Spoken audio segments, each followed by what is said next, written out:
I know that there's a clamoring for it, but I'm not seeing a path for it.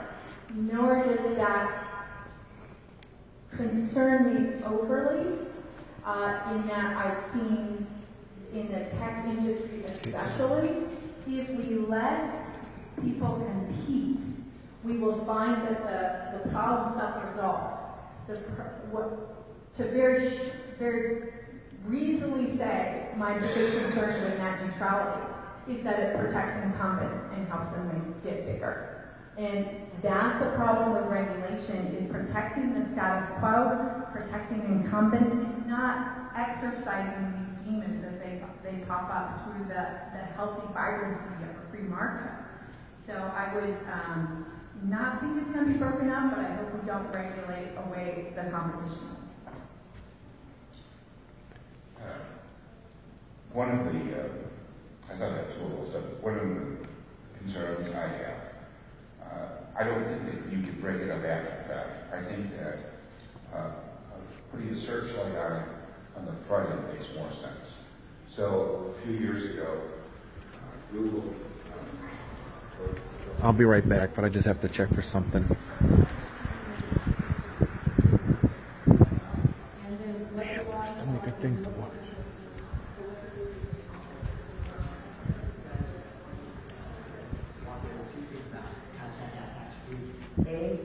We have some suggested social media post policies, the YR meetings. You guys are brilliant at all the fun stuff, so you guys can take it and run with it any way that you guys think the best for the Democrats and help us.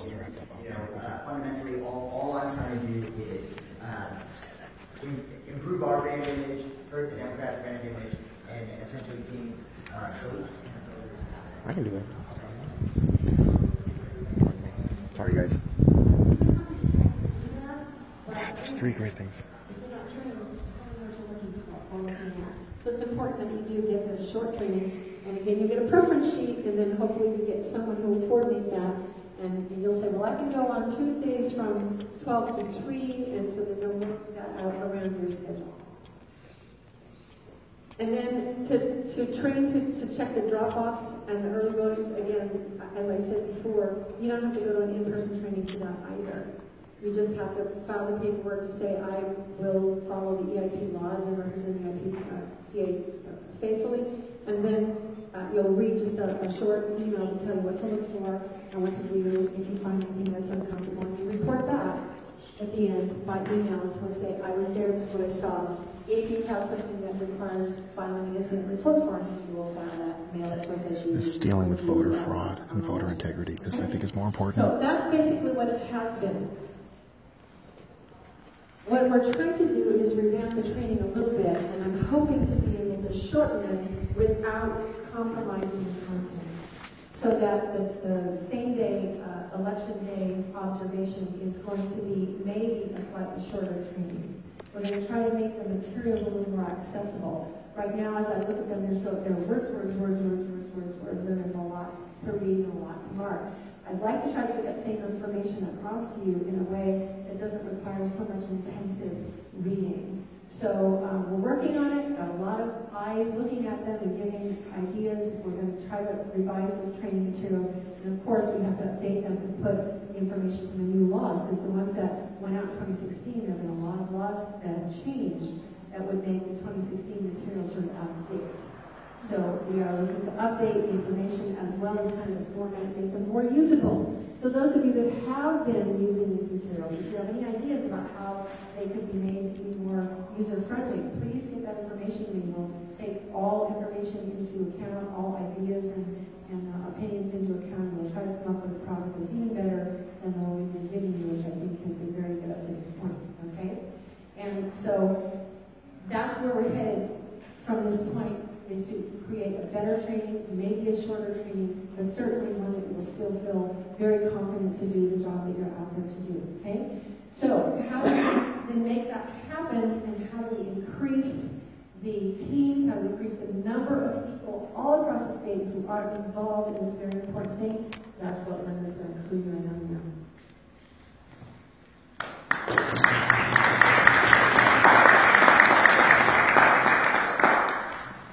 Okay, thank you, Nell. Can you take a chance to do introductions. So those of you who don't know Ruth Weiss, Ruth Weiss has been with us since the beginning. She was and still is the coordinator for San Diego County, and now a regional for San Diego County and Imperial Counties. She has been our director of training and education. Hence, you got to hear from Ruth. She is thinking about making the positive changes that will improve training. So Ruth does a great job, and thank God for her. She is a master educator by the way, so she is very well equipped for the job. So the other person I would like to introduce to you today is in the back. Bonnie, if you can just raise your hand back there. This is Bonnie Lanyon. We brought Bonnie Lanyon in. She is the assistant director of team building. And we're working hard at building teams across the state. We need to build between 500 and 700 three-member teams. So I'm going to walk you through how we're going to do that. Bonnie's going to work closely with me in helping to make sure that we track everyone, that we know exactly who's going to be working at the regional, county, and community levels, which we'll talk about in just a second. But today, before you leave, we have a sign-up sheet in the back in which we would love to hear from you if you're even considering that you might want to take a position at the regional, county, or coordinator, community coordinator position or trainer. One more person I'd like to introduce to you is Gloria. Janae, can you stand? Gloria, raise your hand. Gloria has taken on, and her husband Rolando was a huge help. Gloria is our new county coordinator for Ventura County, but even as importantly is she has taken on the task of helping us to figure out how best to protect the 3 populations at risk that we spoke about earlier this morning. And throughout the last 7 years, we've identified non-citizens, college students, and seniors who are living in facilities who can and are being manipulated to vote the way someone is telling them to vote. So Gloria, Voter fraud against senior citizens, very serious. Implement the ideas that we've been talking about now for months, and once they polish them up, then they will work directly with Ruth. They'll put together training on how every county in the state can then implement the protections that we're going to put in place to protect those vulnerable populations in their communities. So we have spent very quiet the last few months as we've been working on developing this new the new program, and putting all the pieces in place. I was thinking Malcolm is if you'll, who knows Malcolm McGough? Malcolm was excellent. She already know. We were fortunate enough to meet Malcolm back in March at a meeting when Jay Krishnan was invited to come into town and talk about the issues of voter fraud, election integrity issues. And Linda, thank you, ma'am. And we were so excited with seeing Malcolm take a strong stand with Christian Adams when he said, basically, California is lost. The transformation has been complete. There's no point in working here in California. The game's over. And even though he did say that Election Integrity Project is the premier, what is the word? He's not bottom line, no other state in the country is doing what we are doing here in California. And we have reached other states, and no other set of citizens is willing to work at no pay, 100% volunteer, sometimes 40 to 50 hours a week, doing the work that we've been doing for 7 years because we know how bad it is. Californians are amazing people, and Malcolm is going to talk a little bit more about that.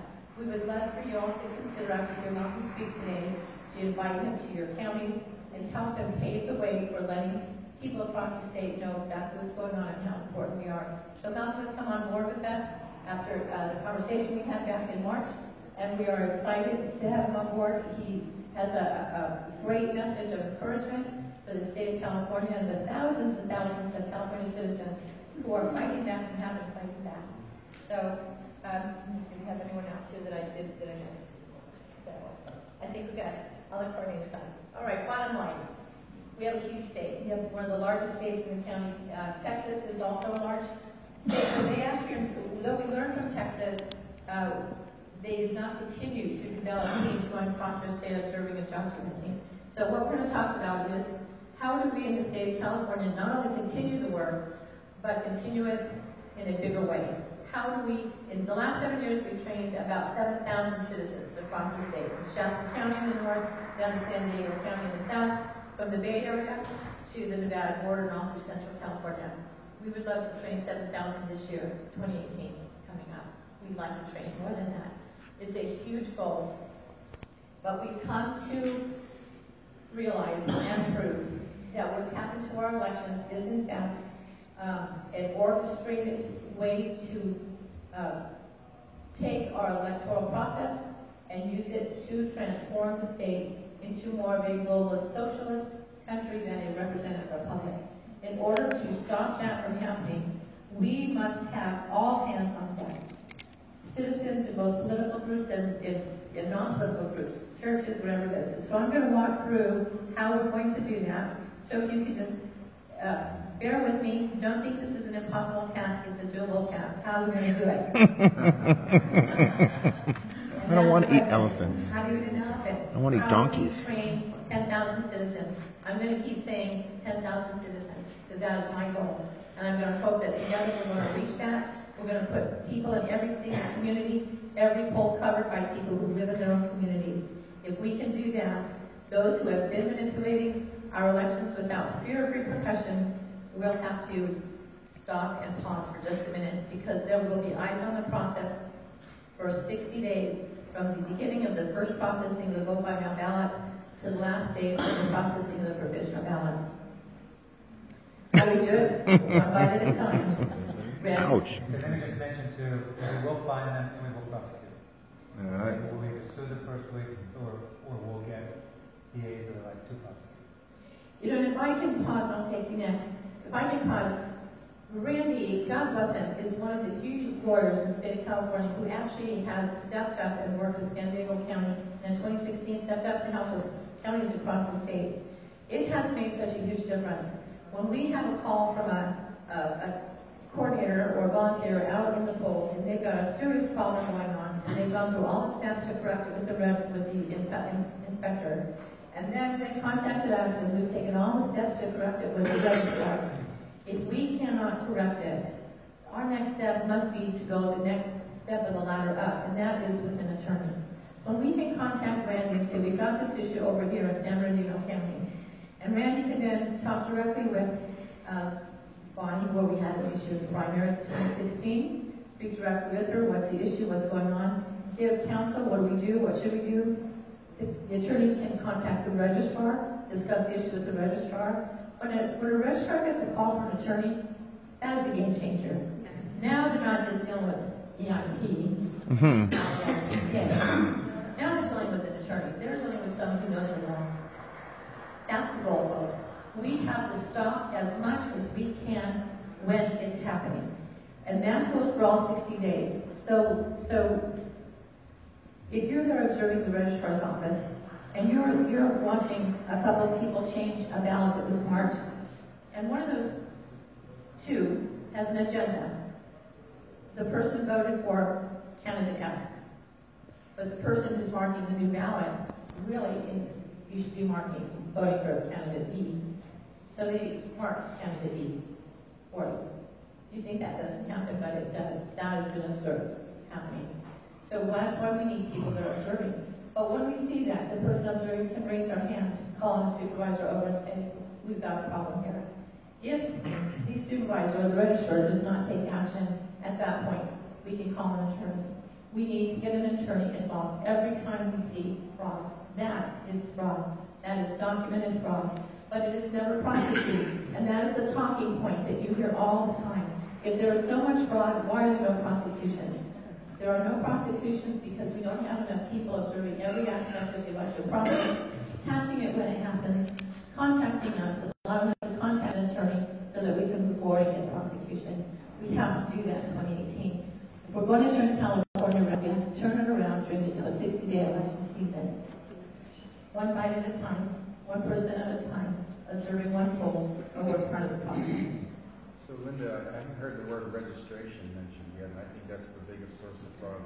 We'll get to registration. Yeah.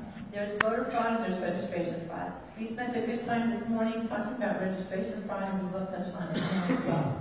What we are going to cover today is the actual procedures that we're going to be following to protect the 60-day election process. And registration is part of that. Okay, how are we going to do this? We've taken the state of California, we've divided it up into 29 regions, because what we need are people who have time to go out and speak in those regions, begin to let people know what's going on. They can speak to clubs, political and non-political. You're going to hear me say that over and over and over again. What's happening in California is going to take all hands on deck. We need church groups, we need people of faith, we need homeschool groups, we need Rotary clubs.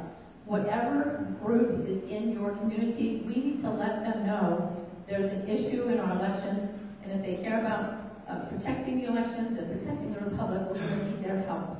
So what we do in the regions, we're going to have someone travel to maybe 3 of the smaller counties, just begin to speak, get the information out. So the regional coordinator might be someone who enjoys getting out there and talking to people and letting them know about the training, what we're doing.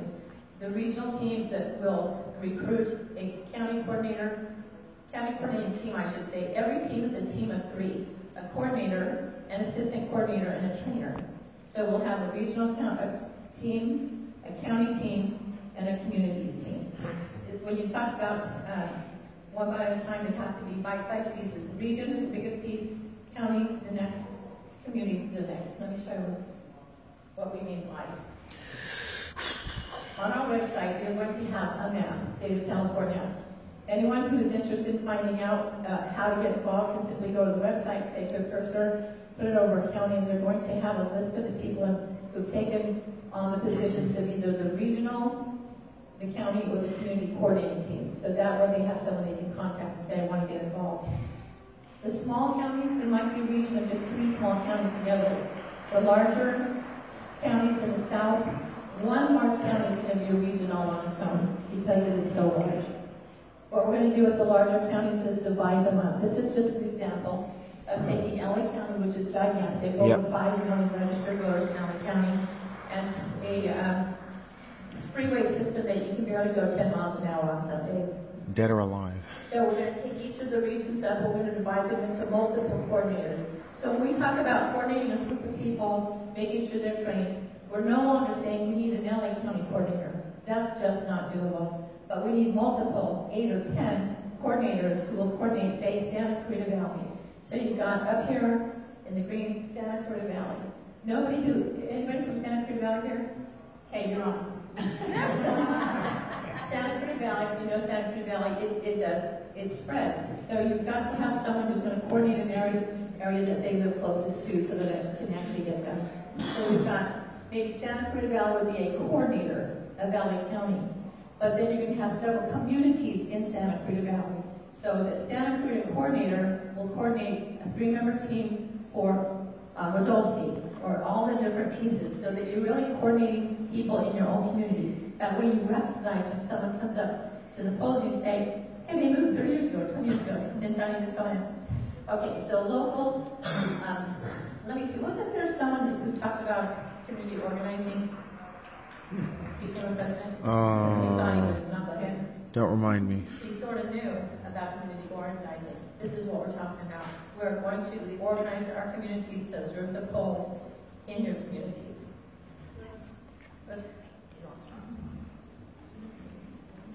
Okay, each of the teams I said, coordinator and assistant coordinator, you can have more than one assistant coordinator and a trainer.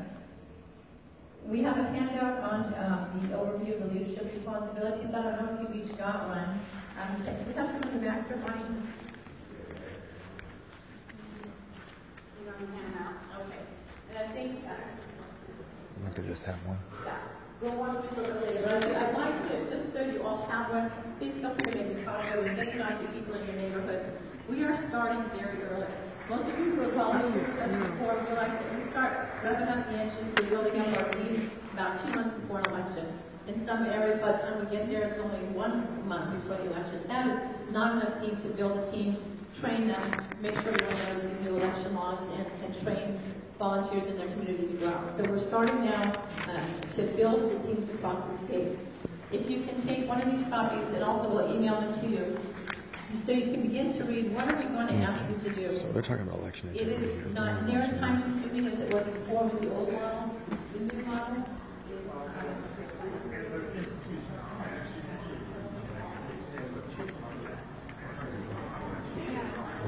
retirement. All that stuff.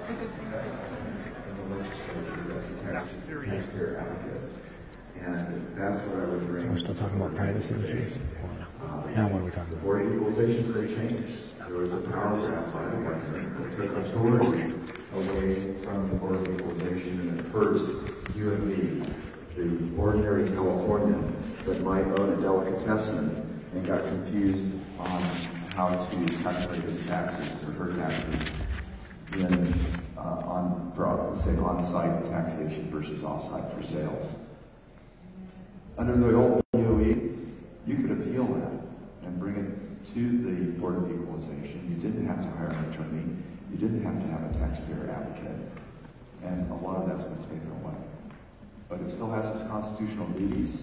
It still has authority, which is great in terms of oversight of communications, utilities, premium policy tax for the insurance industry, alcohol taxes, railroads, and also rulemaking authority over county assessors and audit authority over those county assessors. So using that as a platform to shine light on making sure that we're holding these new government agencies.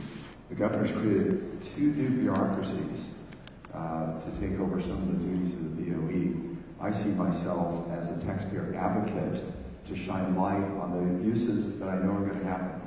We can predict it. We know that the philosophy of our government is to extract as much taxpayer money as they can and to put it into the treasury. So I will be prepared and in waiting when that occurs. In the meantime, I will use the bully pulpit to shine light on the abuses of government power in California, and I'd love to have your support. So thank you so much for letting me be here. I was waiting for all of this. I don't know if anybody has any questions or comments. Yes? Telling you about the top tier thing is the chances that the governor's race will have 2 Democrats and the U.S. Senate is going to make it difficult for Republicans to win elections if they don't have a top ticket. And what's your opinion about global warming? Oh my gosh. Okay, so the first one is we're talking about Prop 14. I like the status quo and giving Republicans an opportunity to come with their nominee and Democrats with theirs and then come up with the battle because we're being aced out of races. Yeah, that's right. As far as global warming is concerned, I think the Earth has warmed and cooled for millennia around the world, and that I think we need to make sure that we've got clean air and clean water. I want to make sure that we're sustainable. But I think the climate change issue has been an opportunity for the left to put more regulation and more law in place that limits the economic advancement of Americans. Right. I actually have a question. Yes. May I use your microphone? Okay. So I'm just going through the voting record. I have wanted to ask you, Senator Gaines, I first of all commend again, you had spoken out very well against Senate Bill 1146. That was a terrible piece of legislation. They had watered it down. Still it passed, unfortunately. You did all that you could. I am concerned it was Senate Bill 54. I understand you abstained both times.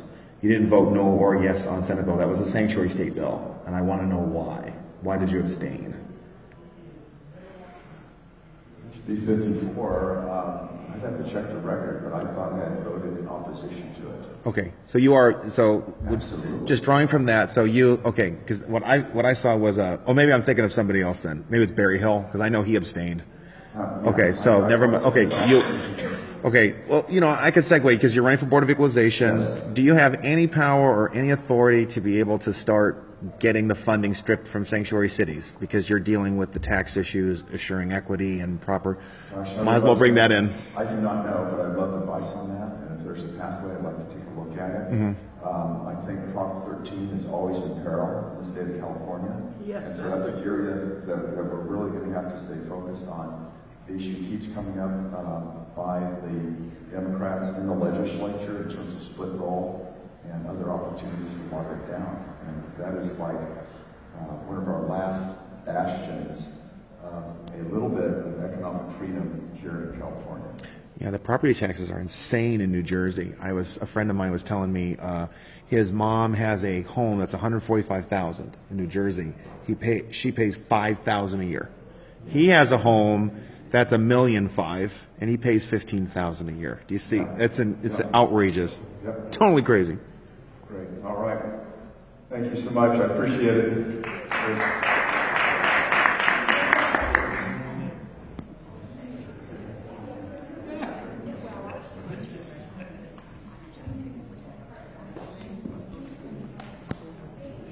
Are we going to have any other candidates? Because this was a candidates forum, wasn't it? Is that what this was? No, it was. Because now he's running for Board of Equalization and... Well, this is like a speak. Okay, that's fine. Oh, he was like a guest just jumping in to speak. Okay. Yeah, I'm totally with what this guy was talking about. Yeah, that Prop 2. That top 2 is killing us and it's got to go. It's absolutely...